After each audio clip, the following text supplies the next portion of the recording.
Gimana sih upaya Indonesia dalam mewujudkan pendidikan yang berkualitas demi tercapainya tujuan pembangunan berkelanjutan? Hai, welcome to Isa Diary. Dalam video kali ini, aku mau mengajak teman-teman semua untuk menjelajahi sebuah topik yang seru dan sangat-sangat penting, tentunya relevan dengan kehidupan kita as mahasiswa.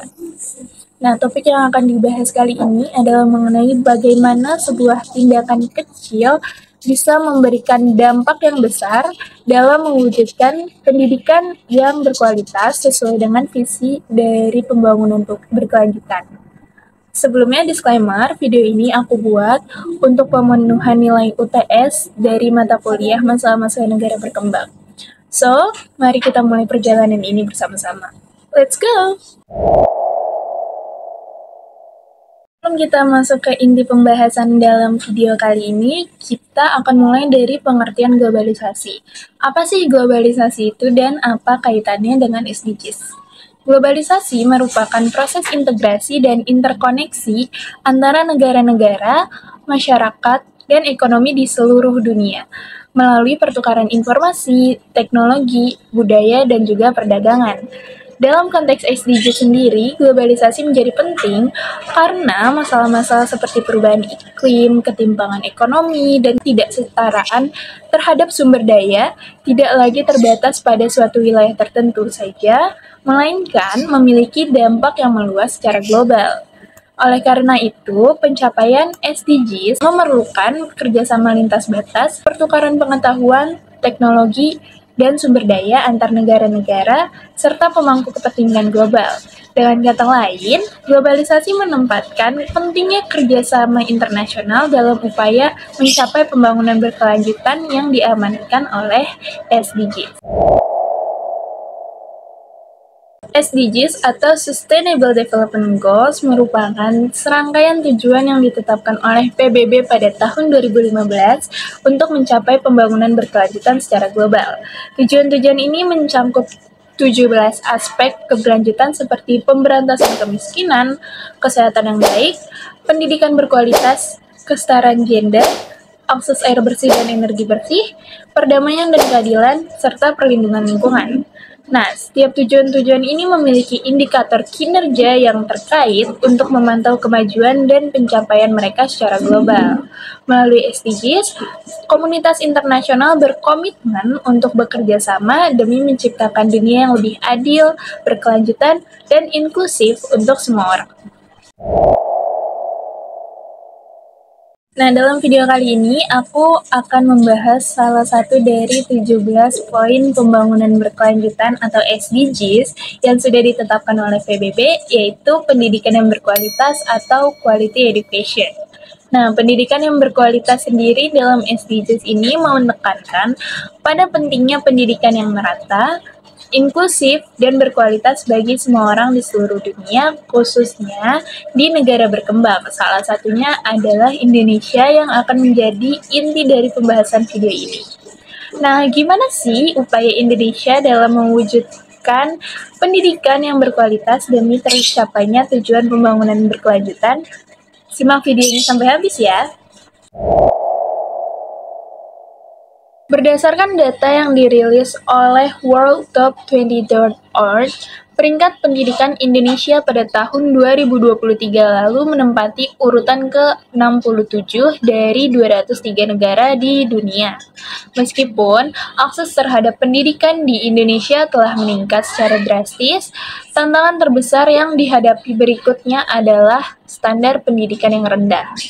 Nah, pendidikan Indonesia masih mengalami beberapa tantangan seperti tingginya angka putus sekolah dengan 13 dari 1.000 orang yang putus sekolah di jenjang SMA sederajat dan 1 dari 1.000 orang putus sekolah di jenjang sekolah dasar. Selain itu, kesenjangan pendidikan antara daerah perkotaan dan pedesaan juga menjadi isu krusial. Sekolah di daerah perkotaan cenderung memiliki infrastruktur dan fasilitas yang lebih baik daripada di daerah pedesaan yang seringkali mengalami kekurangan sarana pendidikan yang memadai. Masalah kekurangan guru juga menjadi perhatian utama, terutama di daerah pedesaan dan terpencil, di mana jumlah guru yang tersedia sangat terbatas, sementara di kota jumlah guru cenderung lebih banyak. Selain itu, kurang dari 50% guru memiliki sertifikasi pendidik dan kurikulum yang tidak adaptasi dengan perubahan kebutuhan pasar kerja. Ada beberapa faktor yang menyebabkan rendahnya pendidikan di Indonesia. Salah satunya adalah ketidakjelasan tujuan pendidikan yang membuat pendidikan menjadi kurang efektif. Selain itu, kurangnya perhatian terhadap proses pembelajaran yang efisien juga berkontribusi terhadap rendahnya kualitas pendidikan.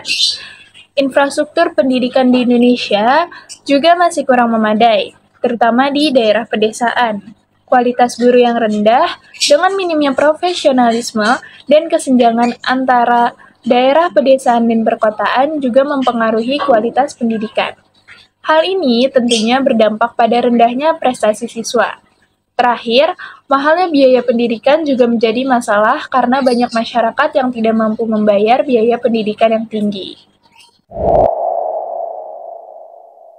Pemerintah juga tentunya sudah membuat beberapa kebijakan untuk mewujudkan pendidikan yang berkualitas di Indonesia.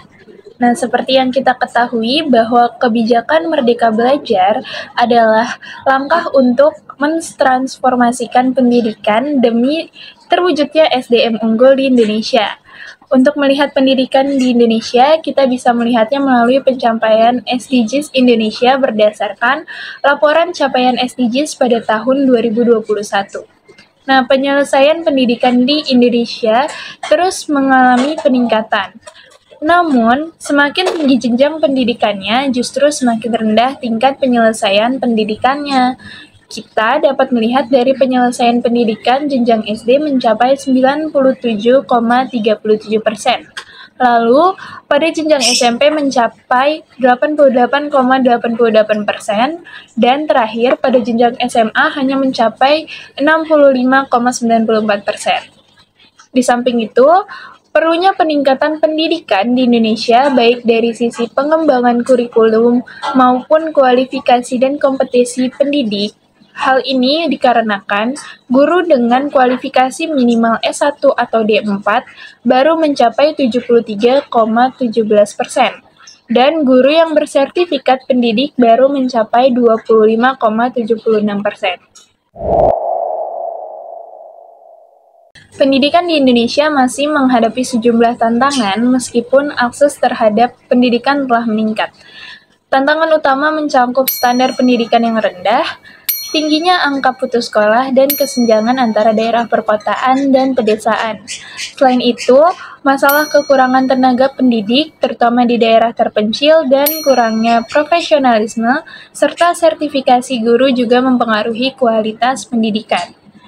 Infrastruktur pendidikan yang tidak memadai di daerah pedesaan dan biaya pendidikan yang tinggi turut menjadi masalah. Pemerintah Indonesia tentunya terus berupaya meningkatkan mutu pendidikan melalui berbagai program dan kebijakan seperti peningkatan anggaran pendidikan yang mencapai 20% dari total APBN, menetapkan kebijakan Merdeka Belajar untuk meningkatkan SDM Indonesia, pelatihan dan pengembangan profesional untuk tenaga pendidik, serta membangun infrastruktur pendidikan untuk meningkatkan kualitas sarana dan prasarana pendidikan.